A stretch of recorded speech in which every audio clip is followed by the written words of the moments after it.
Согласно реестра вакцинированных, мы смогли привить первой дозой более 1 миллиона 600 тысяч человек, второй дозой 1 миллиона 300 тысяч человек.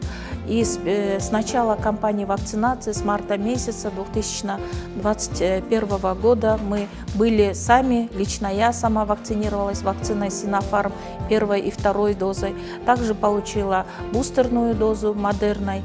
И, конечно же, согласно наших приказов, мы прививаем и 4-й, и 5-ми дозами, дополнительными дозами вакцин. И так как уже прошло год после вакцинации кампании против COVID-19, в 2023 году мы призываем наше население дополнительно привиться первыми и вторыми дозами против COVID-19, Sinopharm вакциной, Pfizer вакциной, которая у нас имеется в стране, которые в списке ВОЗ и имеют преквалификацию Всемирной организации здравоохранения. Вакцины против COVID-19, они безопасны, эффективности по профилю.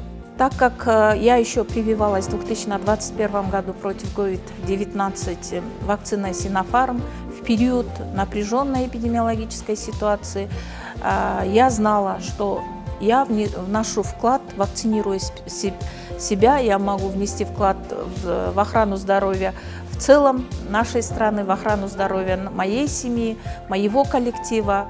И поэтому, думаю, хочу поблагодарить всех, которые получили эти дозы, первые, вторые, бустерные дозы, чтобы они понимали, вакцинируя себя, они вносят вклад именно в безопасность в целом нашей страны.